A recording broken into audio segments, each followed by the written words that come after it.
You can feel coming up within you that desire to heal, and that search for whatever it is the best journey for you to take. Pain itself really is a wonderful thing. It's the brain's way of protecting you. The dream is like a compass. If the dream is strong, the essence of it will be directing a person's life. This is In the Balance. I was born in Detroit, Michigan, to a mother who was on a trip from New Orleans. I became a park ranger at the age of 85. I am able to be aware that I'm living in the last decade of my life, and that what I say and do every day counts, and that life and time are very precious. I still love this uniform, partly because there's a silent message to every little girl of color that I pass on the street or in an elevator or an escalator.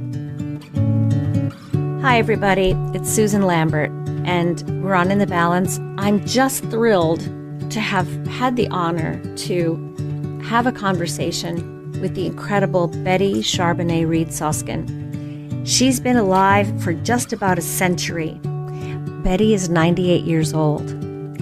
And the thing that I want to convey to you is that the quality and the essence, to me anyway, of Betty's life is that Betty has lived from child to adolescent to young woman to older woman to elderly woman to almost 100 years old, speaking and following and walking in truth with an awareness of what's right and wrong in the world.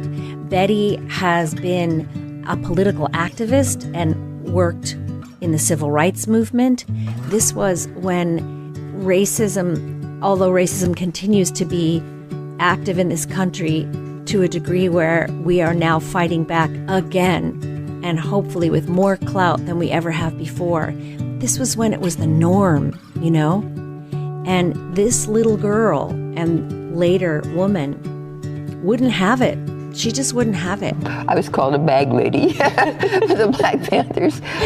That was a time of redefinition for me. During the Second World War, I transferred to the Air Force. I didn't realize that you could not work in the clerical departments for the Air Force unless you were white. He said, "Don't worry, Betty, they're willing to work with you." And I said, "But are they willing to work under me?" Mm-hmm. Yay, Betty. Miss Betty. Betty has been a mother, a grandmother, a great-grandmother. She's a singer-songwriter. I began to write music for about 10 years. I was secretly performing, composing. I can play on my cell phone songs in the voice of Betty of 40 years ago. Here I stand in winter's wildness, sea and sand are mine. When it was not a time when Black business owners were very welcome, she and her husband Mel started a music store business and were very successful. She wrote a memoir in 2018, and you know what that means. That means she wrote her memoir when she was 96 years old. It's called Sign My Name to Freedom, about her long, very multifaceted life. She also has been a blogger in her 80s, by the way. And she's the oldest National Park Service ranger in the country. And she didn't even start that job till she was 85. She felt a calling. She describes herself as a very ordinary, extraordinary woman. She's beloved, and the minute that you're listening to her or speaking with her, you do feel that she's taken your hand into her world. Now, in September 2019, Betty suffered a stroke, and this has slowed her down. So think about this for a second. She agreed to come on my podcast and talk to me, and the stroke has affected her. And she talks about it in the interview, and not in any kind of, you know, the point of our interview is going to be my stroke, but yeah, I have this stroke, so some things I just don't remember. Or I'm not working as much now at the Park Service because of the stroke. But again, the thing you realize is the wisdom of this woman is be yourself, be yourself. The wisdom of this woman is be in the moment, love what you do. And the wisdom of this woman is don't implode, stay out there, follow your truth, say your truth, no matter what it is. So I give you my interview with Betty Reid Soskin.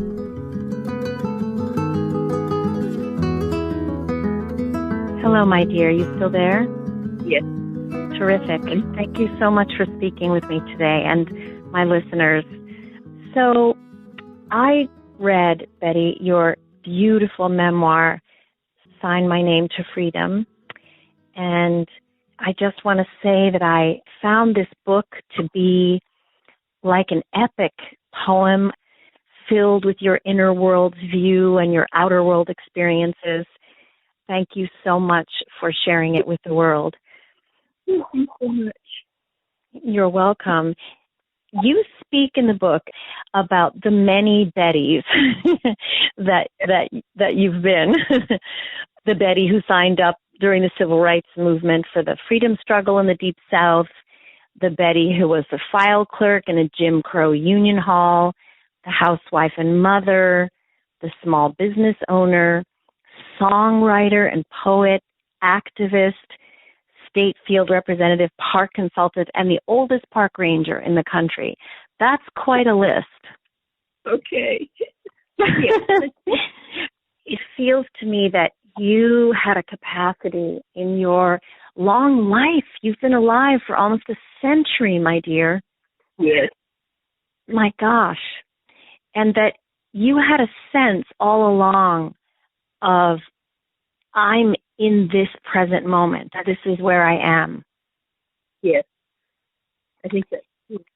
And I think that that's powerful, especially given all of the boundaries and the challenges that society burdened you with. I wonder, looking back on those times of adversity, what do you feel now?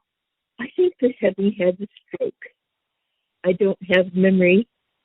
It's not having a clean sheet of paper that I'm starting over. And there's a lot of protection in that because I don't carry any of the trauma that was prominent in my life. And so I am really kind of waking up to a new day each day. And it's rather remarkable. Mm-hmm. Yeah, that is remarkable. In your children's early life, that was a hard time. There were struggles. And you wrote in your book about having a kind of a mental breakdown. And I'm quoting you from the book. You said, by virtue of hindsight, I'm beginning to see that the mental break may have marked the point where I came to terms with the fact that the source of all power is internal, where I stopped looking for completion outside myself. This may have been the place where I grew up, so to speak. Yes. And now you're all grown up. Yes. Yes. And I think that's still true. I think that the truth that I've learned in those days is what holds me over now, even though I'm not sure of where that truth is. And I know it. It's a part of me. Wow. So that must be kind of an incredible experience, actually, feeling like, well, I don't really have the memory of the details, but it's in me. I feel it on another level. I feel it, but I can't pinpoint it. Yeah, that's true. What's that like for you to be in that state? It's comforting because there's something familiar about it. I certainly have the power to know that it's there.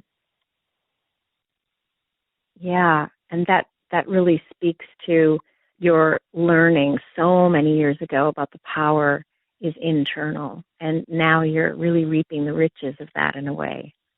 Yes, I'm grateful for it. Yeah, you also said in your book, there's a sense that in these final years, I'm becoming all of the women that I've become over time and using everything that I've ever experienced. Yes, that's rather wonderful. That is rather wonderful because, of course, you wrote the book about 3 or 4 years ago, and that was before the stroke, and yet you've gone back to work after the stroke. Well, for a while, but not very long. I'm no longer working now because the parks are closed. Oh, well, of course, because of COVID. I was very struck by you're a leader in teaching our nation's social history in your work in the Parks Department. Would you say that's true? I don't know. I don't know because I don't know what other people have. Mm-hmm. Or I don't think I discovered that until very late in life, when I began to wonder if others were living their lives as I was. I don't know. I don't know that that's so. Mm-hmm. I saw a video of you talking with a classroom of children who seemed to be about maybe 3rd grade. And you said, "We are history." Yes. Yeah. True. I feel that when I read your book. I wonder, when you say we are history to a group of children, what's the lesson that you're wanting to teach them? To make every minute count. Mm. To be sure to record in whatever ways we can record the journey, because it will be important, and that they are having feelings and they are having thoughts that will come back, cyclically. Each time we return, they have a little more, but altogether they make up what winds up being history. No, that's beautiful. Do you feel like you're a role model? No, I don't. No? No. Because I don't think that any of us do. That we are all living the lives given to us. And I don't know that we recognize them as being special. Mm-hmm. I don't think I do.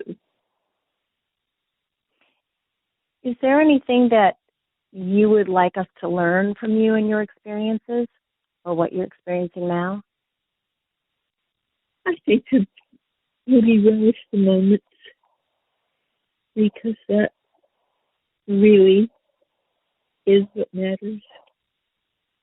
We are all living separate and valuable lives, and recording them in our own way. I think over time, the moments make a statement. And are you aware of what the statement might be for you? I don't know, but I think it might be connected to truth. To truth. Mm. I was somehow always trying to find the truth. And I think I did find it. How wonderful. You, along with your activism and your parenting and your giving and bringing people together and sharing knowledge, you have been a poet and a songwriter and singer from a very young age. And I was very touched by how you wrote in your book about how when you were about 11 or 12, you became rather enthralled with Edna St. Vincent Millay, and you started to just think up what musical notes might go with the poetry. And that was kind of your first your first touchdown with that, and then music came up again and again and again. I have to tell you, I really chuckled with a tear when I read that, because when I was exactly the same age, I did the same thing. I did. I ended up being a singer for a good deal of my career until I did what I'm doing now, but we rented an apartment and moved into it, and there was an old broken down piano in an attic that was freezing, and I would go in with my coat on with a book of poetry and put it on the piano and just pretend that I was making up songs. I think you went further than I did with it, but I felt like I was there with you when I read that story. That's lovely. I know. It was so lovely to read. I thought, wow, we were right there together. I mean, different generations, but I just love your music. I think it's beautiful, and I wonder if there's any line of any of your songs that you've written that you might sing for us right now. How would you feel about that? Oh, I don't think I could. Okay, no worries. Is there a song that you've written that particularly lives in your heart or jumps out as a favorite? I think that the song that I wrote one night in summer when I couldn't sleep, and I went out on our deck that I had planted, and I wrote a song that started with, "It's springtime. And there's a rose blowing up into my hair, standing deep in emerald velvet, that was daffodil and lilac, catching iridescent breezes in my lazy fingers, swing, swing." Oh, that's beautiful. Thank you. You're welcome. I don't know if that's what you wanted, but... Oh, I have no agenda.